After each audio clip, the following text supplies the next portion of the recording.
Mais do que nós pedimos ou pensamos. Amém, gente? Não é verdade? Nós nem pedimos o Richarlison e ele deu o Richarlison para a gente. Será que é pecado a gente agradecer a Deus especialmente pela vida dele hoje? A gente brinca, mas na verdade a gente tem tantas razões muito maiores do que o futebol, do que a seleção, do que a Copa do Mundo, né? Tão maiores, e a gente vai meditar brevemente aqui no texto de João, capítulo 12, abra sua Bíblia aí, deixa ela aberta, vamos fazer uma oração para a gente ter esse momento de exposição da palavra. João, capítulo 12, deixa aberto aí. Vamos orar?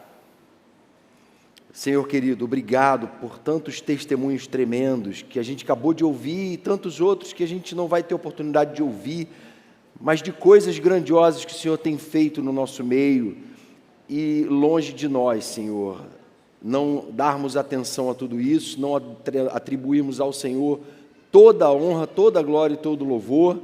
Nessa noite estamos aqui especialmente para isso, para expressar ao Senhor o quanto somos gratos. E não queremos fazer desse um exercício anual, queremos fazer desse um exercício diário, que a Tua palavra nessa noite venha nos ensinar isso, para a glória e louvor do Teu nome, Jesus. Amém, Senhor. Gente querida, o Dia de Ação de Graças foi instituído aqui no Brasil em 1949, mas, na verdade, a origem dele é muito anterior a isso, lá nas colônias americanas, quando o navio Mayflower chega em 1620, com aqueles peregrinos ingleses que estavam fugindo da perseguição, porque eles eram protestantes, fiéis à Bíblia Sagrada, e a igreja oficial inglesa, então, estava perseguindo eles, eles não viam mais espaço para se posicionarem naquele lugar. E foram, então, em busca de construir um novo mundo que fosse mais fiel à palavra de Deus. E esse foi o intuito, o impulso inicial desse dia que virou um marco na história dos Estados Unidos, e muitos países aderiram a esse dia, porque, na verdade, o Dia de Ação de Graças, ele começou no ano seguinte à chegada deles. No primeiro ano que eles chegaram lá, eles plantaram, mas viram que o frio extremo e o clima muito austero destruiu toda a plantação deles. E o que aconteceu é que muitos morreram de fome.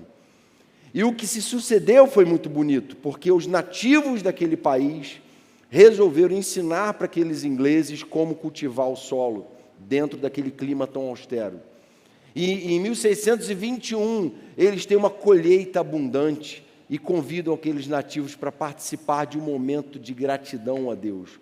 E aquilo foi um marco em termos de solidariedade, de fraternidade entre os povos, de gratidão a Deus tão tremendo e intenso, que alguns que conhecem um pouco mais a cultura americana dizem que, para muitos americanos, esse é o principal feriado. E é claro, a gente não está aqui para copiar toda a cultura americana, muito do que vem de lá a gente condena, mas essa é uma boa cultura que a gente quer importar, cultura da gratidão, por uma razão muito simples. A gente é uma igreja bíblica, e a Bíblia ensina a gente a ter um coração grato.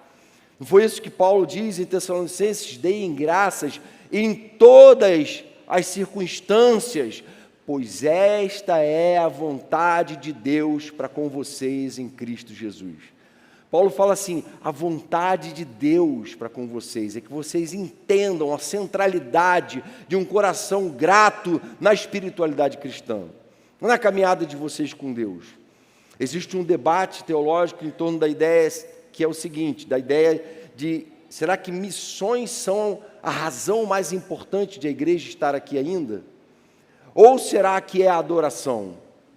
E aí, alguns teólogos chegaram à seguinte conclusão, o que Jesus ensina sobre os dois mandamentos mais importantes? O primeiro e mais importante é amar a Deus sobre todas as coisas. E o segundo, então, é amar ao próximo como a si mesmo. Até porque a gente não consegue amar ao próximo a si mesmo se a gente não aprender a amar a Deus. O amor ao próximo, genuíno, verdadeiro, puro, brota do amor a Deus. De modo que, até mesmo antes da missão em direção ao próximo, tem que estar a adoração, tem que estar uma atitude de verdadeiro culto, de verdadeira gratidão, que a gente precisa assumir diante de Deus. A adoração tem a primazia. E aí, esses teólogos então entendem que o papel das missões não é outro, senão o de restaurar num mundo perdido e quebrado a glória de Deus que foi perdida na queda. A igreja está aqui, em primeiro lugar, para restaurar a adoração a Deus. O pecado existe, porque não existe adoração a Deus. E onde há adoração a Deus, o pecado sai em retirada. E aí, Abacuque já profetizava 2.500 anos atrás, a terra toda se encherá com conhecimento da glória de Deus, como as águas cobrem o mar. O propósito da igreja é espalhar essa glória por toda a face da terra. Isaías fala algo parecido: a terra se encherá com conhecimento do Senhor, como as águas cobrem o mar. A gente está aqui para falar para o mundo, nós temos um Deus e somos gratos a Ele. Nós temos muitas razões para agradecer, mas a principal razão é o próprio Deus. Nossa principal razão de gratidão aqui essa noite, muito maior do que os gols do Brasil, é o fato de que o nosso Senhor foi para a cruz morrer em nosso lugar, e nem a morte o venceu. E a gente está aqui hoje na presença dele para celebrar isso. E aí, ainda nessa linha de raciocínio, eles dizem assim: qual dos 7 dias da criação foi o mais importante? Alguns diriam: poxa, o 6º dia, porque no 6º dia o homem foi criado, e o homem é o primor da criação, feito à imagem e semelhança de Deus. Os teólogos dizem: não, é o 7º dia, o dia em que o Senhor santificou e descansou, é o dia em que tudo se completa. Enquanto estava apenas no 6º dia, a obra não estava completa, não havia propósito em nada daquilo que havia sido criado. O que encheu de propósito tudo que foi criado naqueles 6 primeiros dias foi a santidade de Deus, a glória de Deus, a presença de Deus, de modo que a nossa ação de graças é uma ação de graças a Deus. As coisas criadas não são a razão da nossa adoração, mas sim o Deus que as criou. Amém? E a gente tem que estar com isso muito consolidado no nosso coração. E esse texto que a gente vai ler conta a história de uma mulher chamada Maria, amiga pessoal de Jesus, em que, no momento em que ela havia acabado de presenciar a cura, melhor ainda, a ressurreição do seu irmão pelo poder de Deus através de Jesus. Jesus havia ressuscitado Lázaro, no capítulo 11 de João. E no capítulo 12, diz o texto assim: 6 dias antes da Páscoa, Jesus chegou a Betânia, onde vivia Lázaro, a quem ressuscitara dos mortos. Ali prepararam um jantar para Jesus. Marta servia, enquanto Lázaro estava à mesa com ele.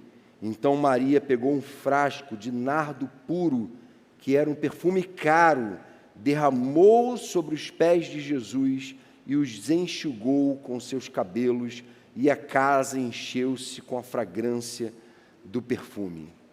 A casa de Marta, Maria e Lázaro era uma espécie de protótipo da igreja. Ela pode simbolizar muito bem uma igreja ainda nos tempos de Jesus. Era uma casa onde havia milagres do Senhor acontecendo, onde havia ensino de Jesus. Jesus fala: Marta, Marta, você anda inquieta para lá e para cá, e não consegue entender o que é mais importante. Exortação.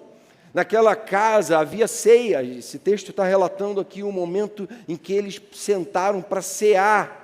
Havia sede pela palavra de Deus, diz Lucas 10, que Maria ficava parada ouvindo o ensinamento de Jesus, maravilhada com o Evangelho. E como o texto que a gente acabou de ler diz, nessa casa havia adoração. Por isso é uma casa que traz para nós essa imagem de como deve ser a igreja. E mais do que isso, como deve ser a minha e a sua vida. E será que a gente pode dizer que a nossa vida é esse modelo de gratidão, de adoração e de culto verdadeiro a Deus? Será que o nosso coração transborda desse culto como o de Maria? E aqui Maria mostra para a gente, em primeiro lugar, que corações gratos enxergam o que Deus já fez até aqui. É interessante que há um destaque aí no 2º versículo que me tocou muito. Diz o texto que Marta servia enquanto Lázaro estava à mesa com ele. Lázaro estava à mesa com ele. Por que está relatando isso? Está relatando isso para destacar o fato de que aquele que no capítulo anterior havia morrido, agora estava sentado na mesa com Jesus, comungando, celebrando a vida. E o texto então quer destacar o que Deus já tinha feito até aquele momento. Aquela casa acabara de vivenciar a ressurreição. E alguns dizem assim, poxa, Jonas, mas é claro que eles fizeram uma ceia para Jesus. É claro que eles tinham razão de celebrar um dia de ação de graças, igual os americanos, não é? Lembrando os peregrinos lá.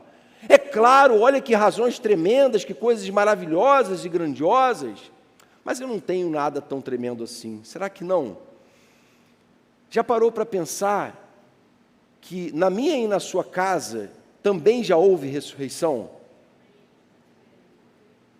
Quem aqui nasceu de novo, quem aqui teve uma experiência com Jesus, a palavra diz que a gente ressuscitou em Cristo. O que é mais poderoso, tremendo e motivo maior de gratidão para nós do que o fato de que nós ressuscitamos, éramos mortos em nossos delitos e pecados. E quando nós éramos ainda pecadores, Cristo morreu por nós, sabendo quem a gente era.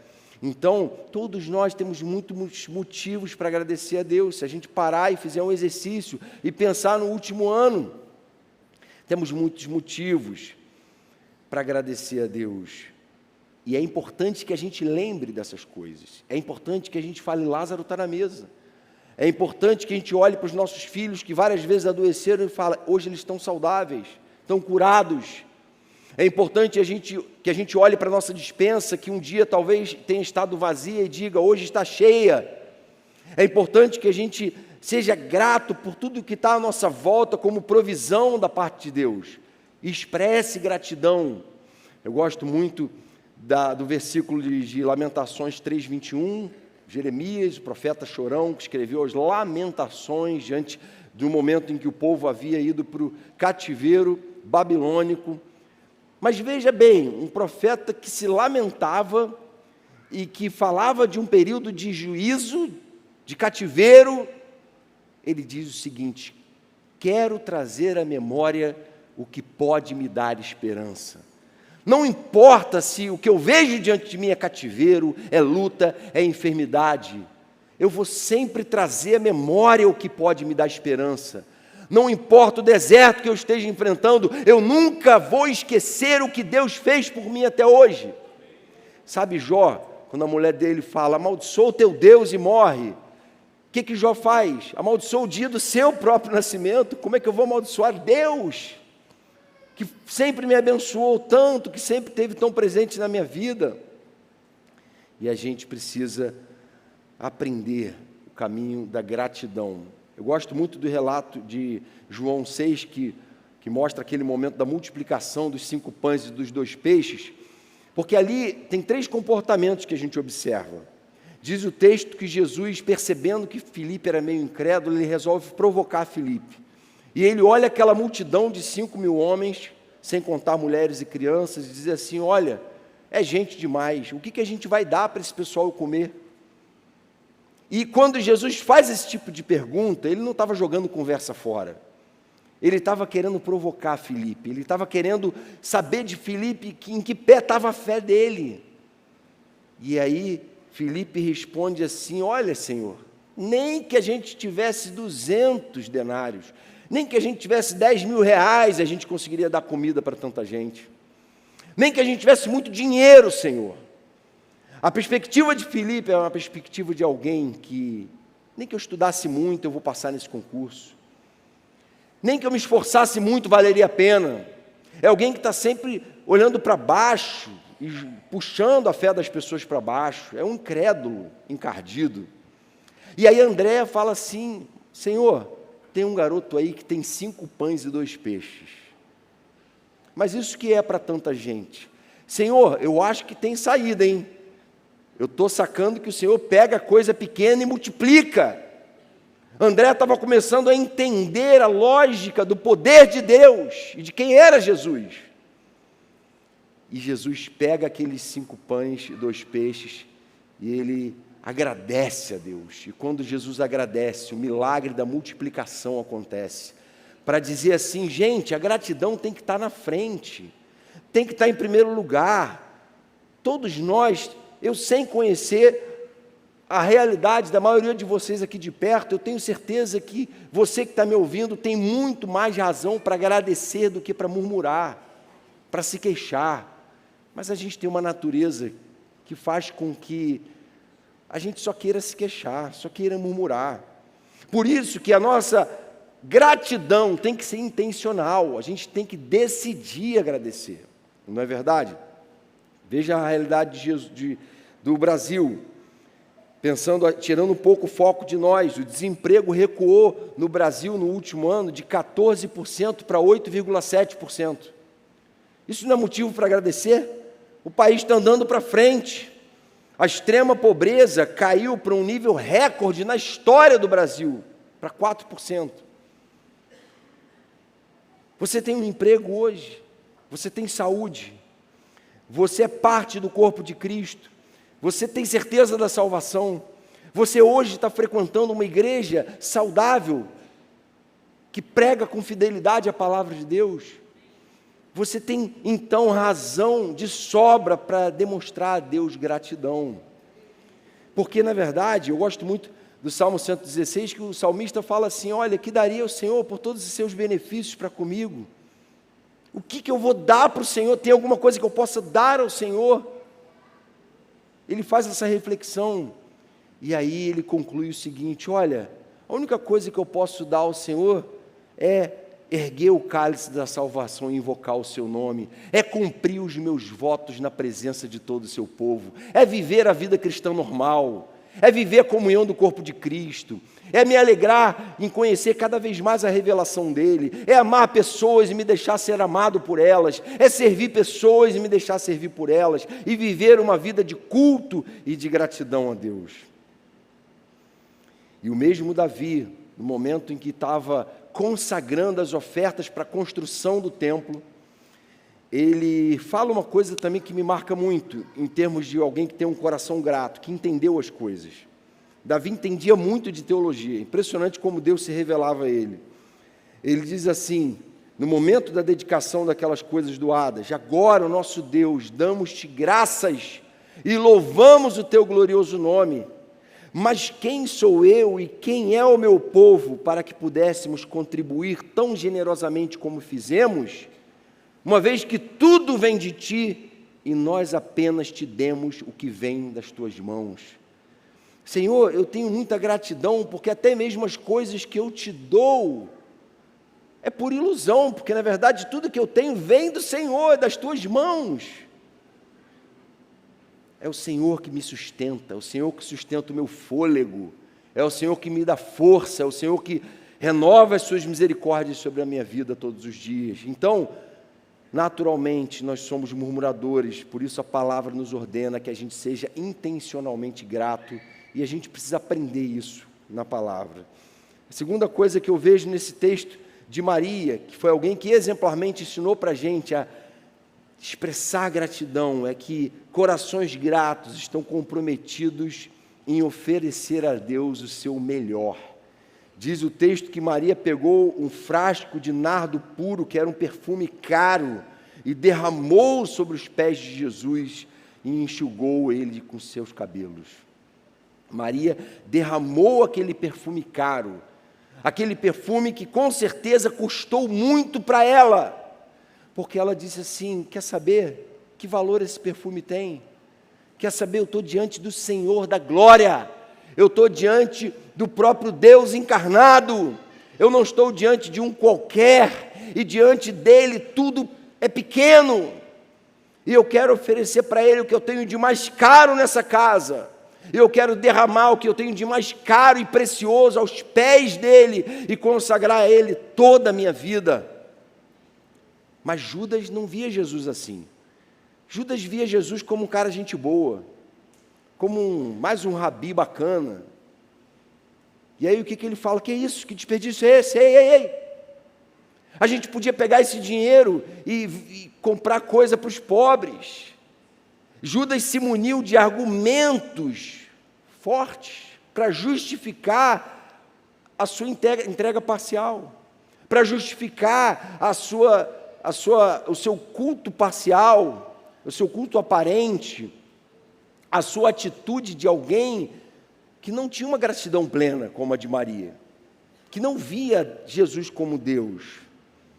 E muitas vezes é isso que a gente faz, a gente se entrega parcialmente, e Deus está falando, não, gente, um coração grato se entrega completamente.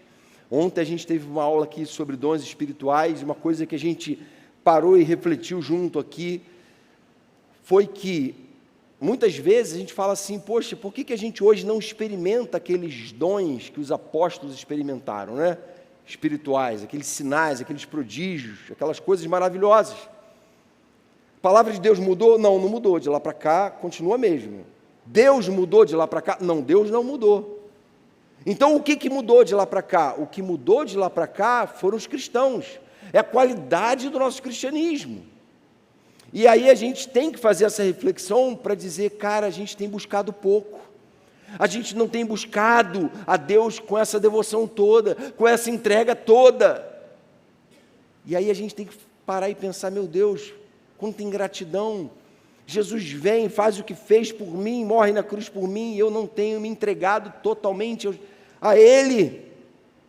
Ele diz que veio para que a gente tenha vida, e vida em abundância, e a gente vive uma vida pequena, medíocre,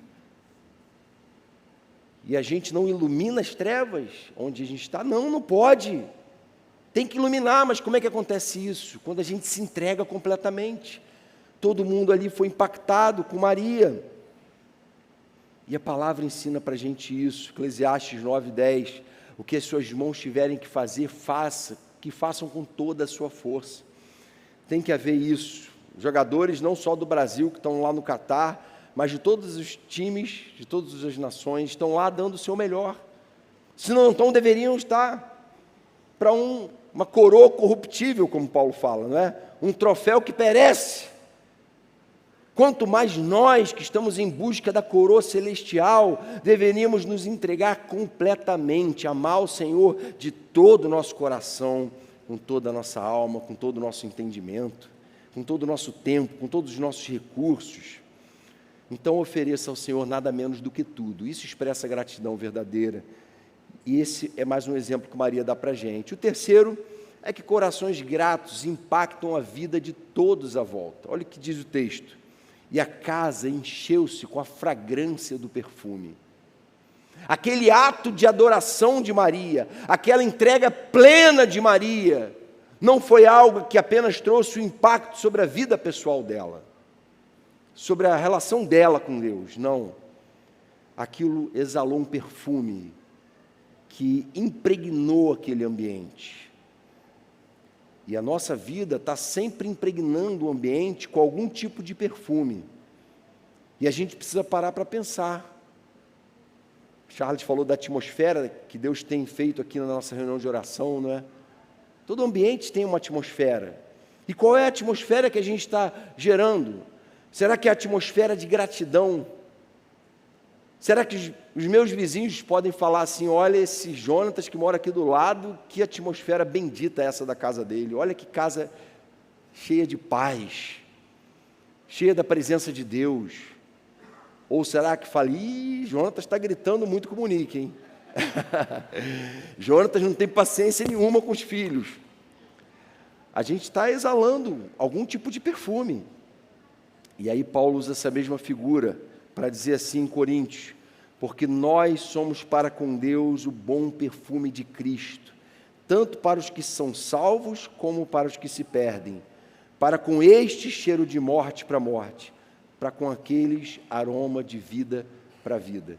Ele diz o seguinte, todo mundo que está vivendo uma genuína vida cristã, ele sempre está causando dois tipos de reação. Uma reação é a reação de empatia, de alegria, de regozijo daqueles que estão na mesma vida que ele, na mesma luta, que nasceram de novo também, que também têm o Espírito Santo, que também amam a palavra de Deus. Esses estão sendo impactados com cheiro de vida. Olha que vida que me inspira a buscar mais a Deus, a querer mais a presença dele. Mas nós que estamos nessa busca pelo discipulado cristão, pela imitação de Cristo, também necessariamente, não tem exceção, nós vamos produzir um outro tipo de cheiro. Aqueles que são rebeldes contra a palavra de Deus vão ter dificuldade com a gente. Vão começar a ter uma certa implicância. Vão começar a não gostar muito de conviver com a gente. Vão tentar ficar longe da gente.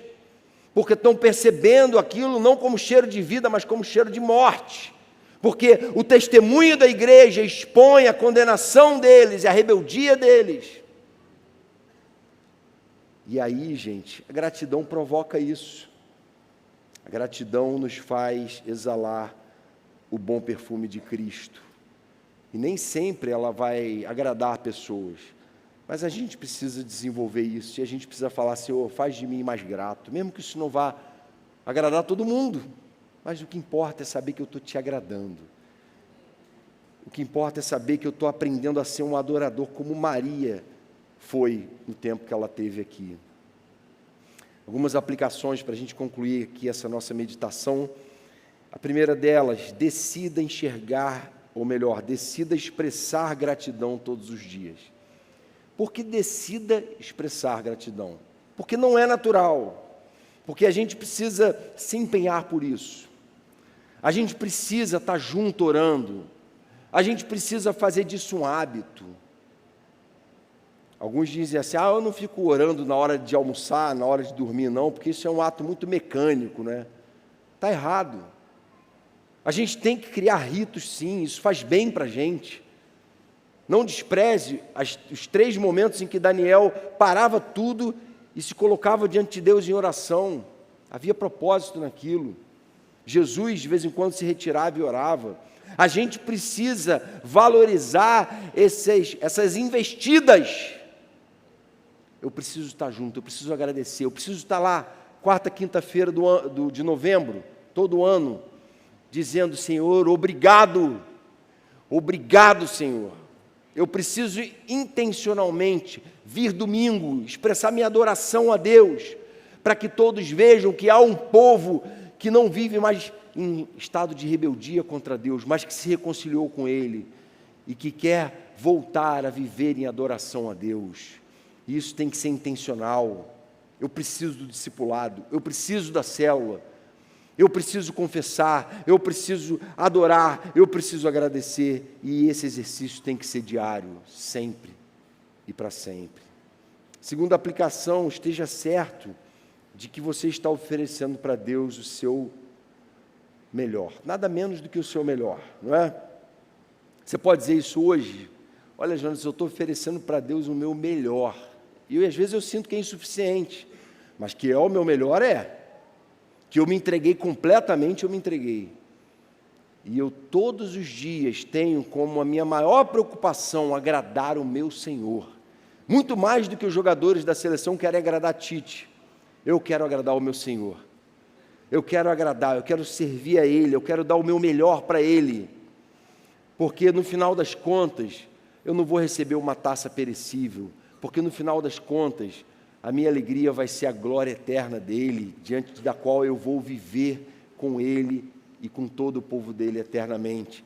Então eu não quero dar parte, eu quero entregar tudo. Eu quero ser todo dEle. Eu quero pedir perdão para Ele pelas vezes em que eu tenho tentado administrar a parte, em que eu tenho retido parte da minha própria vida. E eu quero que Ele reine soberano sobre cada área da minha vida. E a terceira e última aplicação, lembre-se de que a sua atitude de gratidão sempre promove a glória de Deus, sempre. A sua atitude, seu coração ensinável, a sua expressão de gratidão, de adoração, aquele louvor que você bota lá na cozinha enquanto está lavando a louça e fica lá cantando todo desafinado, isso exala um perfume, muitas vezes fere os ouvidos das pessoas, mas exala o perfume de Cristo. Eu lembro que antes de me converter, um amigo meu vinha para mim sempre e falava, Jânio, você sabe que Jesus te ama, né? Pô, esse crente chato, né? Fica toda hora falando que Jesus me ama. Às vezes é chato, mas ele estava exalando o bom perfume de Cristo. Eu fiquei impactado com aquilo. Até que um dia o Senhor me chamou para a glória dele. E a gente tem que buscar mudar aquilo que a gente tem feito em termos de testemunho, se a gente não tem vivido uma vida que exala esse bom perfume, que glorifica a Deus, que promove a glória de Deus por onde a gente tem passado. Amém, irmãos? Vamos orar? Feche seus olhos. Senhor querido, obrigado por esse tempo precioso nosso aqui como igreja. Obrigado pelo testemunho de Maria, Senhor, irmã de Marta e Lázaro, que deixou para nós um exemplo tão poderoso, vivo, de alguém que não mediu esforços para expressar ao Senhor gratidão, adoração, e que se entregou completamente. Pai, às vezes a gente vive uma vida tão pequena, tão medíocre, tão atormentada, porque a gente não tem feito essa entrega total.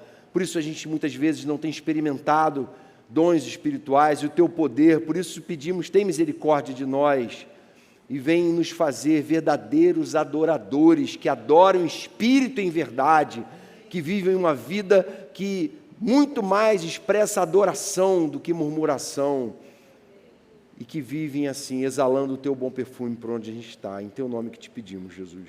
Amém, Pai.